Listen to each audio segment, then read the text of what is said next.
Hello and welcome to another episode of the Troy Francis podcast with me, Troy Francis. Today, the number one unfair advantage that older guys have in dating. Okay, it's not what you think. It's not the advantage. Whatever it is that you're thinking, it isn't that. Well, it probably isn't that anyway. Unless you're listening to this and you're an older guy and you've already figured out what I'm going to talk about. In which case, congratulations. But hopefully you'll still get something out of this.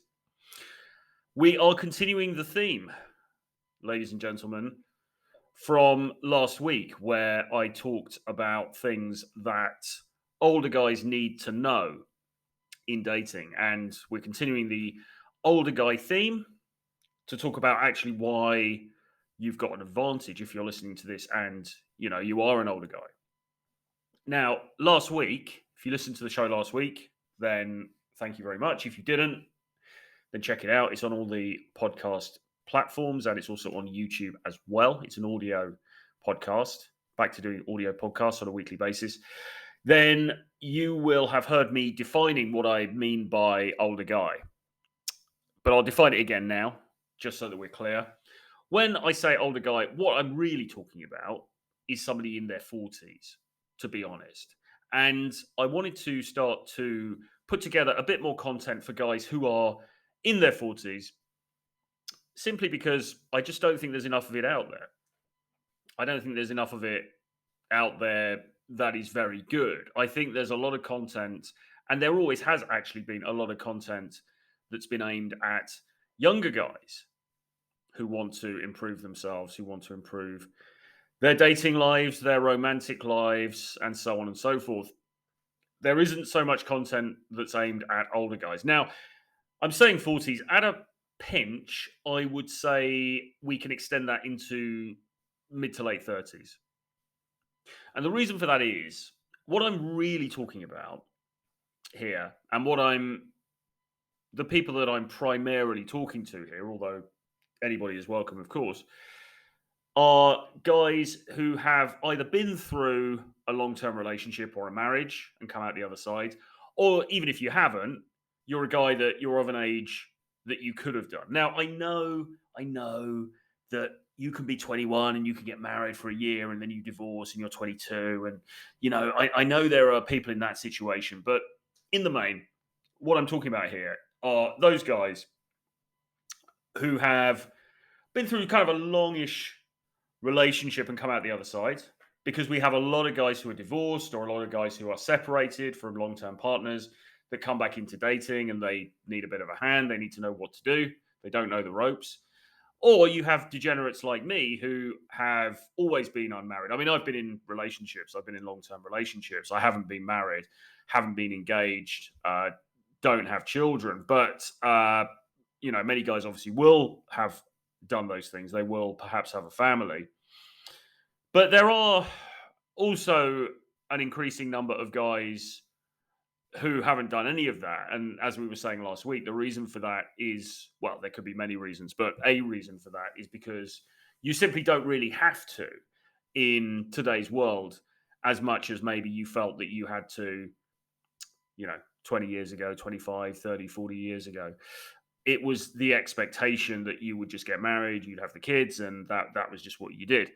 Increasingly, and in my own lifetime, and I'm late 40s now, in my own lifetime, I have seen that change. So now, to a large extent, you can kind of do what you want. I mean, you may, of course, have comments from people around you, from your family, from co-workers, from friends, from associates, etc.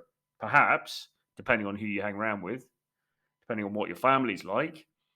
But you're not going to be socially ostracized because you're not married or because you're not in a long-term partnership. These days, people tend to be a little bit more respectful of what other people want to do, other people's lifestyles, etc. And so you're kind of allowed to freestyle and do what you want to do. And increasingly, guys and women have taken advantage of that, right? They have thought, well, you know what? I don't have to settle down and create a nuclear family. And so, do you know what? I'm not going to do that. I'm actually going to spend the time traveling or enriching myself in some way, learning a language or writing or creating music or building a business or whatever, right? They find another string to their bow. They find another purpose for life, if you like, that isn't simply the getting and finding a partner and getting married and then starting a family. They do something different instead. Okay. Now it's not the majority of people. I dare say it will never be the majority of people, but there is certainly a group of people like that. I suppose I put myself into that group. And I can only see that group increasing in size, particularly now that people are very aware of the trade offs that you have to make with something like marriage and the trade offs that you have to make when you have a family, not least the financial aspects of it, but just with your time and ultimately it just comes down to how you want to live your life. I mean, if that's what you want to do, then of course that's fine. I mean, that is everybody's right to want what they want and to go after what they want. But not everybody necessarily has that same ambition. And I think it's good actually that we can just let each other do what we want to do, really. Anyway, so you've got the people that perhaps came out of a marriage, they're divorced, and then you've got the people who maybe they never got married in the first place. But these are all older guys who are sort of in their 40s, maybe into your 50s, maybe 60s, even 70s, even 80s. I mean, we're open to everybody here.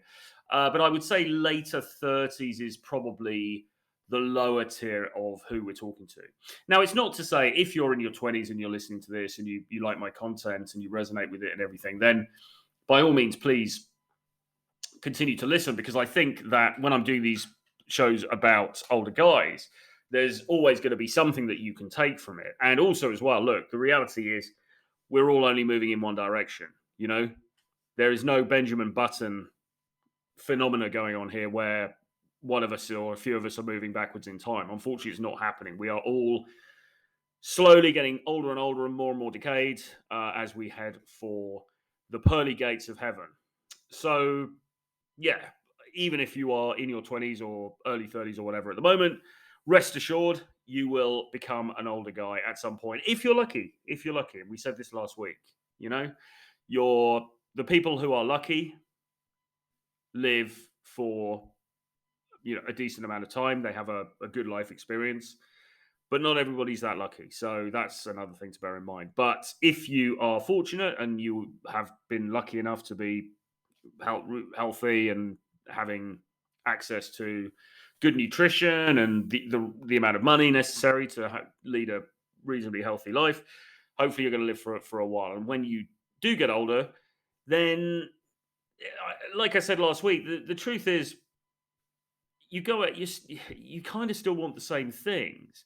It doesn't really massively change. I think when you're 20, you think, God, a guy in his 40s, he probably just wants a pipe and slippers and he wants to have a dog and read the Daily Telegraph